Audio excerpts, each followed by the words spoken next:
Hey guys, what's up? You're watching Flow, another interview here with, who are you? My name is Shaun Wood.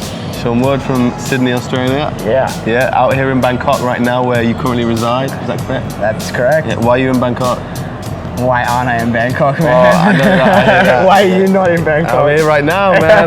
I want to stay longer, yeah. It's a beautiful place, man. Yeah. If you can get past all the dirtiness and all the crazy stuff that goes down, you find a lot of beauty within the city. And yeah, it's very spiritual out here. Yeah, dude, for sure. And peaceful. I mean, at this point in my life, there's nowhere else I want to be. And, yeah. and I'm sure we'll talk about it later on in the interview. Yeah, I understand that. There's a lot of amazing reasons to be out here. It's a great place. That's cool. So we first met at Trace in the UK, right? At the Trace gathering. Is that the first time we actually met? Oh, I think we met before that. You came to Derby. No, the first time that we met was when me and Anand did the Around the World tour. Yeah, yeah. Oh, that was, yeah. Was it in Liverpool or in Derby? It might have been at Danny's house or something. Yeah. It was at Danny's house. Danny had a few people staying over and we met for the first time. Then we met later on in Derby. Yeah, me and Anand came and stayed at your house. Stayed at my house, and then we met at Trace. What was Trace? It was like a...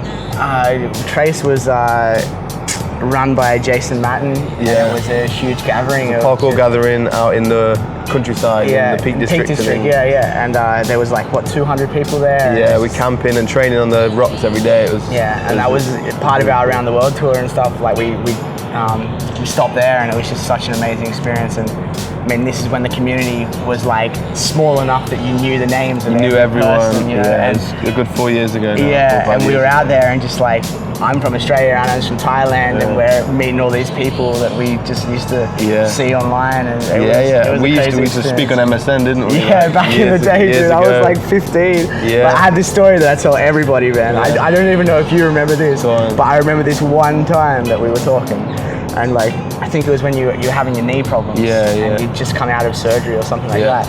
And you were actually like in a handstand and you were like typing to me in a handstand. Like, how you doing, man? Like, I remember that. So that was just like a vivid memory. I tell everyone about that. It's like one of my finest memories. Wicked, back in man. the day. That's cool. But we were both in Urban Free Flow together. Yeah. US back in the day. Yeah. I remember you had a pair of the Adidas shoes. Yeah, I hooked up a pair of that. I don't even remember how I did it. Yeah. But I got a pair and I was the only person in Australia with it. I used to like rock up the jams. I'd be like, you know, just making sure everyone could see my shoes. Because, I was sure they were going to be the next big thing, but they never even went into production, man. No, they didn't. There? Well, it was just Urban Free Flow was quite unprofessional, as a professional team as it was. There was a lot of mixed things went on behind the scenes, and so it never really cracked off at that point.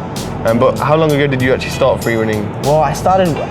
I mean, it's a complicated question I answer because I don't actually remember the defining point. Like, I'm not going to go and say that I've been climbing trees. I mean, I have. I grew up in the bush. I come from a very small town in Australia. Yeah. I spent numerous hours, afternoons, days, weeks in the bush across the road from my house.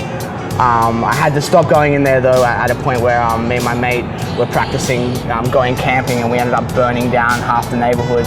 And so I had to stop going into the bush around there. But moving on from that, when I was in school, me and my mates used to like line up bins in the playground and try and jump over them. And, and then, before you heard the name free running or anything? Well, I was watching, this was like before YouTube, and it was around the time that like the videos, like the Friday night, you know, remember the gym videos with like Steve Tirada and those? Oh Friday Night Madness. Yeah, Friday Night Madness. So I was seeing some of that, and like Anis and those types of guys, and I was watching them do stuff and just flips, and I was like, wow, I want to do that.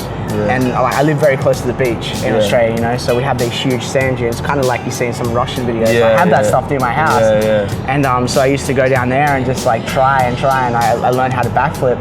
But then maybe when I was about 17, which is about, what, seven years ago now, I had a look online, Google it, and I found that there was a community in Sydney called Sydney Parkour. They had a forum, Blue Revolution it was called, like crazy memories to me, man. And I went down there and met up with like some guys, and that's when I first met Anand as well, because he had done a similar search around the same time, and we ended up at a jam together, and it was like, I don't know if it was our first sessions, but we started free running at about the same time. Oh, cool, man. That's sick. And how's the Australian parkour scene developed from there? That's a There's like teams now, I see like Jump Squad who have got their own gym, which is really cool to see. Owl Gang, they're like really pushing, they're like quite talented guys. I have a lot of close friends back in Australia and a lot of great memories there, but I feel like I've lost touch with the scene a little bit from being out in Thailand for so long. And the honest truth is, I know that Jump Squad are doing some great things, and like I love like George, the guy that runs it, he's one of my closest friends. I love the guy to death, and Barnesy, the guy that makes the music for most of our videos. He lives there now, and Alex Winslow's actually based there now. Yeah, the British. So they're doing some awesome stuff, and they make some cool videos, and we always try and push them as much as possible. But the Owls Gangs guy, like Sam Carter, man, like he is Australia's next beast, I think, and I really respect the stuff that he's doing, and I'm really looking forward to seeing where he progresses in the future. I've seen his stuff, and I met him in Sweden recently. And he was touring UK. He's just got the passion at the moment, man. You know, like he's traveling at a similar age that I did as well. He did his European stuff, and like that's about the same age that I went over there. And I just see a lot of myself in that kid, and so that's cool, man. You know, like it's good to see. And then Farang came about as part of your tour, right? Yeah. And what was it? What year was that? 2 years ago?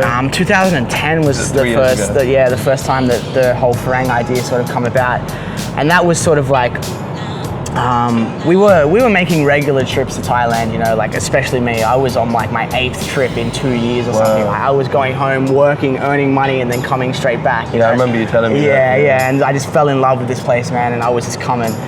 That sounds a bit. But I was coming back a lot, and I guess it was one of the trips where a whole bunch of people ended up being here at the same time, and we were like, when we were all together, we kept getting called Farang. You know, and we were sort of like, what's this word? And we asked Anna, what's this word that everyone keeps calling us? You know, is it bad? What's the go with it?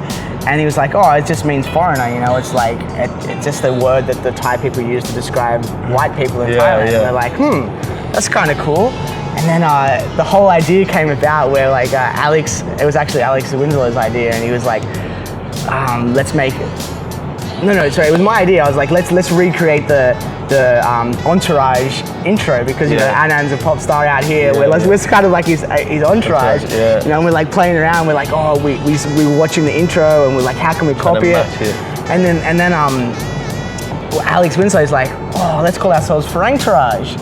And so like it started off with the word Farangtourage, and then after that, like I kept coming. We made that 2010 video, which is actually on my personal channel. Like it's had quite a few views, but I think a lot of people that follow Farang don't actually even know about that video, which is a nice surprise for some people. But I came back the year after, and we were sort of like really playing with the idea of doing a tour around Thailand.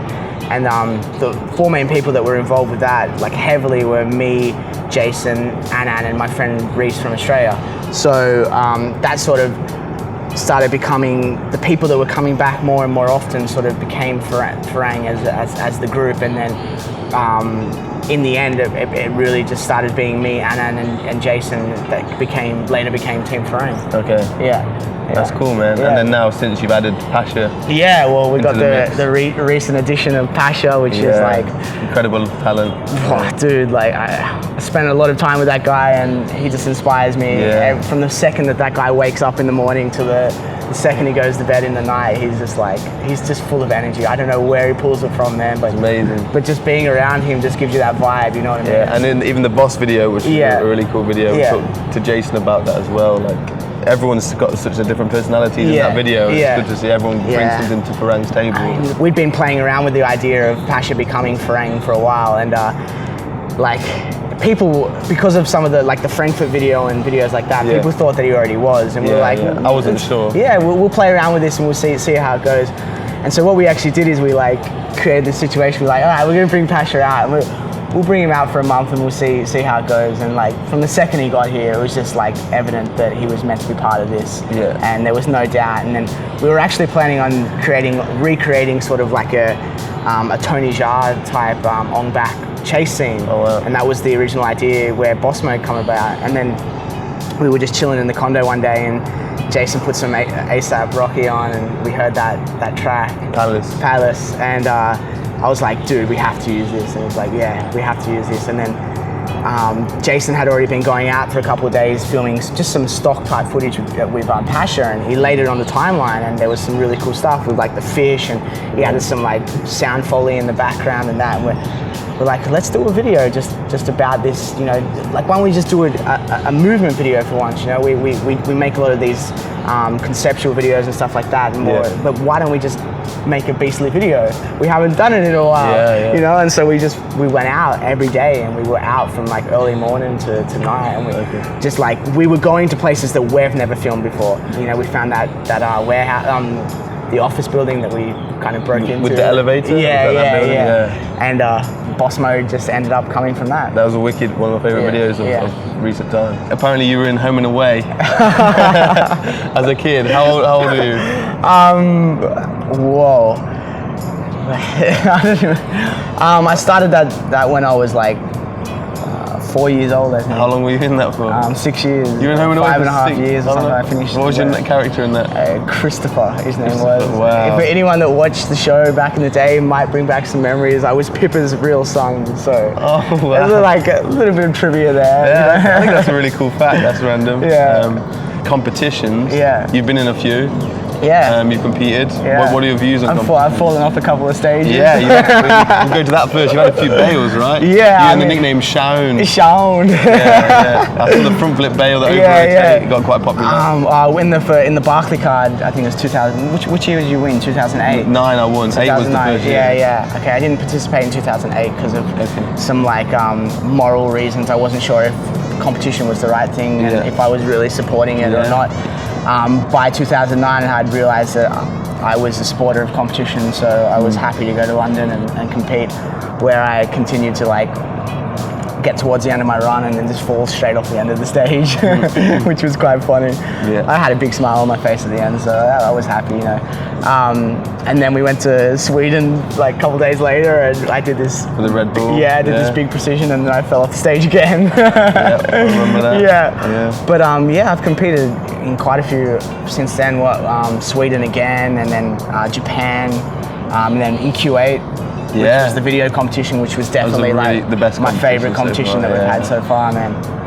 But I mean, the whole competition thing in free running is a topic that, you know, I love to talk about. You know, it's like we're at the stage where I personally feel like competition is getting enjoyable to watch. You know, and whether people think it's meant to be part of the ethos of what we're doing or not, I still think it's. I personally enjoy it a lot. You know, I love as a lot of people say, the environment when you're there, when you're an athlete there, there's no negativity. There's no negativity other than the one that your own thoughts. That's exactly. the challenge. The battle that you go through with yourself. It's not with anyone else out there. It's that you go through with yourself. It's such a new feeling. That's why people are afraid of it, because they're afraid of that feeling of, I've got to actually perform and under pressure that you're not quite used to. And it's very different, but as long as you make that a competition with yourself, you can only grow from that experience, and it will only make you a stronger person. It's only if you then get competitive with the other athletes and think, I've got to beat this guy with this move and things, then it's a whole different category, and it's not a UFC fight, you know, there's no outdoing the other person, it's just trying to be the best you can be on that course. I mean, on top of that, I do believe that there is a judging system that can be developed. I don't think we're anywhere near close to having a good judging system. Not the most accurate one. I do still feel like there will be a competition where at the end of the day, the best person on that day does walk away. You know, I don't totally disagree with, like, people go to the extreme, and like I hear a lot of athletes that compete saying, I'm not here to compete at all. I think that's a bit of a lie. I think at the end of the day, we still enjoy. You want to see yourself appear high up on the and you still get disappointed if you don't. But the most important thing is that that's not what the competition's about. As you are there to share that experience. You are there representing your sport in a very positive way. You know, I still don't feel like I still can't see much evidence of there being any negative competitions. There's been no situations as of yet where we've really damaged the image of free running. That's true. You know what I mean? And when someone can give me proof of that, the closest I can think of is when Ryan McLovin almost killed himself with the wall flip. That was the best bail ever. You know, that was crazy. And if he'd fallen from that, I have no doubt that he would have been very injured. But apart from that, man, like, that happens though. That's what sports are about. People bail on YouTube every day. I mean, you've got F1 drivers crashing into into barriers and superbike riders dying. Because of the thought that's gone into all of this stuff, we are very delicate with the way we approach the competitions, and I think it shows our sport in a very positive way. Yeah. But it's all my opinion, and I'll talk about it. That's what we're here to talk to, find your opinion on these things. Outside of free running, what are your hobbies and passions? Filmmaking and traveling. Filmmaking and traveling is a huge life builder. Like it's and I'm becoming increasingly interested in fashion as well. Obviously, because we're starting to venture down the direction of having clothing, and we have some very big goals with that, and where we want to be in like 5 years. You know, that's cool. We don't want to just be another merchandise brand in the freerunning community that prints logos on shirts and then sells them on American apparel tees and makes 200%, 400% markups and just rapes the community. We want to make fashion. We want to put thought and love into it. You know, we want it to reflect our situation, things you our want to wear yourself. That's it, man. And the sort of stuff that we enjoy doing. Like I grew up.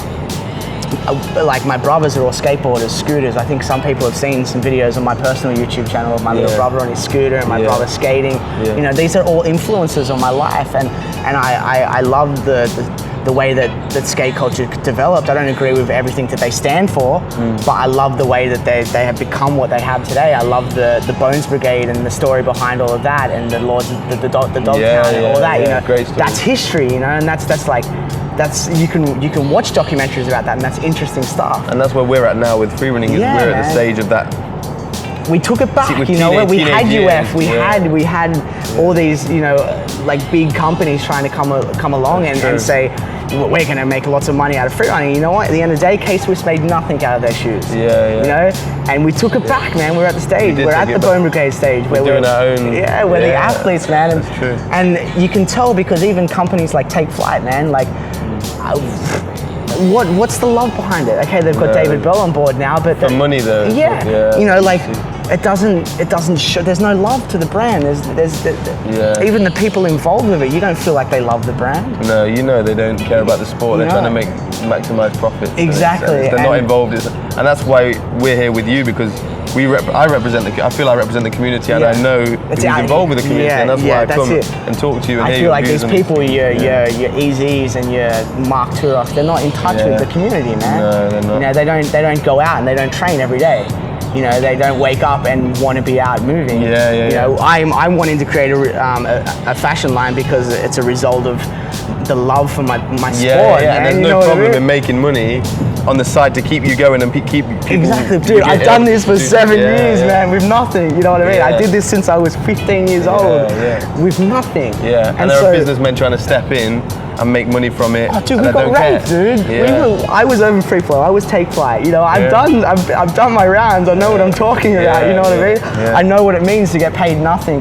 And be expected to perform and do all that sort of stuff. And at the end of the day, the manager or whoever organized the job is probably taking a 70-80% profit, and you're getting $50 in your pocket. You're like, yes, I can go and drink with my friends on the weekend. You know what I mean? You know, like it's crazy though. It's mad. But I love where we're at the moment with freerunning. Freerunning also teaches, like, you have this much passion for the sport, but it breeds intelligence somehow into, like, you're able to be a businessman and a free runner. I'm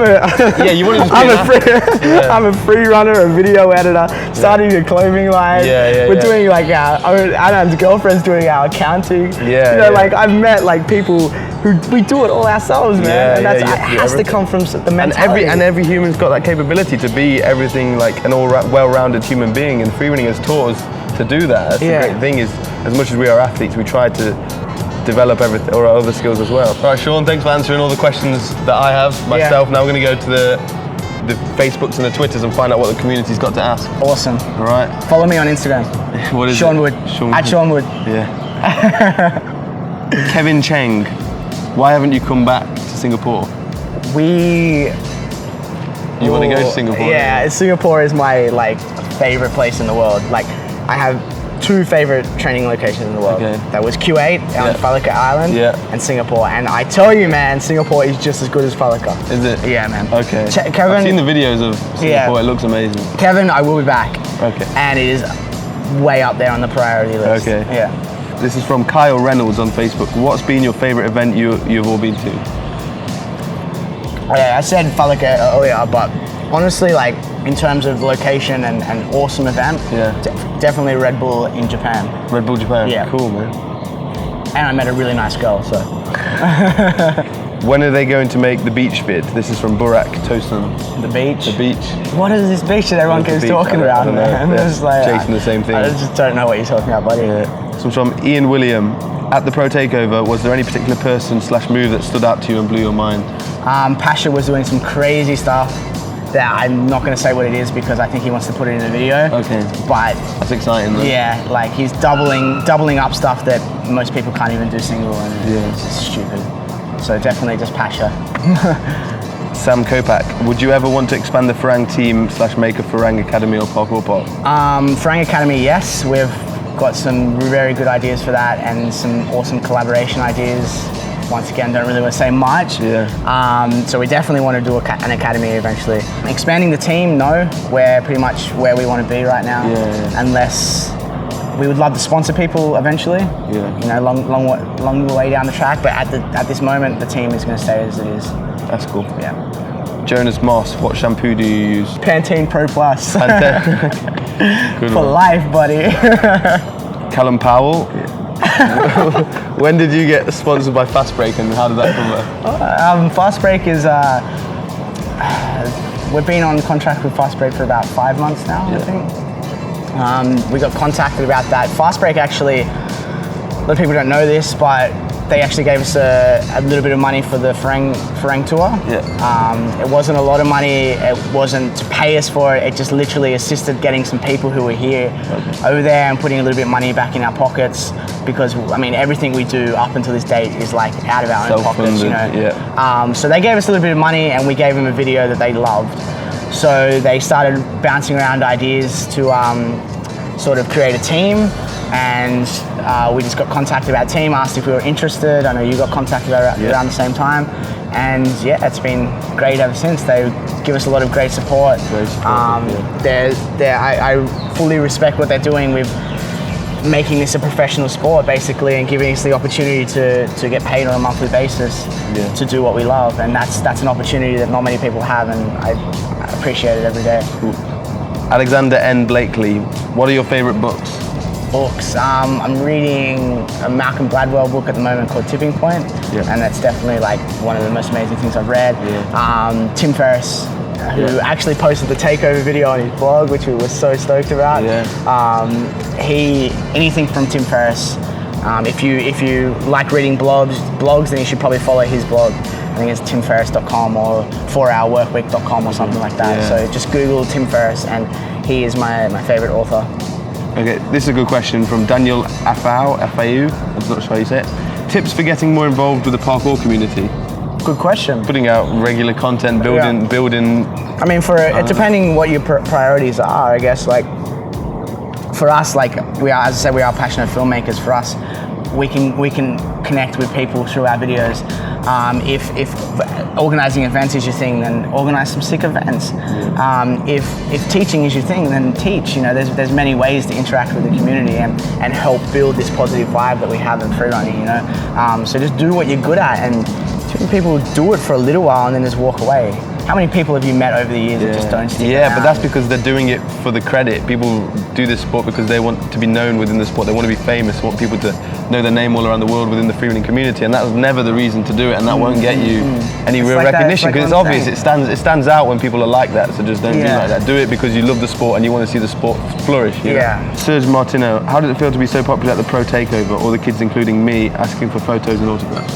How is that? Because it's quite a change from when you started freerunning, right? Yeah, I mean, it's getting a little bit bizarre that freerunning is getting to that stage big enough that people are looking up to you as an athlete. I mean, I don't ever, I don't want to rock up to an event and have the expectation that people want to take photos with me or anything like that. I want to be there and I want to be like everyone else and just train. But it is cool that we're getting to that stage where it sort of gives you that sort of clarification that, you know, the last 7 years of your life have kind of been worth it, you know? Yeah, you know, like, I get that. John Hounsell asked, boobs or bum? Oh, that's, you can't answer, He says that either question. slash both, either slash both. Yeah. All right, thanks for asking all the questions from the community and my questions. Yeah. Shaun Wood from Team Farang. Yeah. That's all for this interview. We're going to go enjoy some more time in Bangkok. Stay tuned. Check out the other content on Flow, the POVs, the lifestyle videos. We've got one coming out with Farang, a lifestyle series like the one that should be up now from Airwick. Much love. Peace.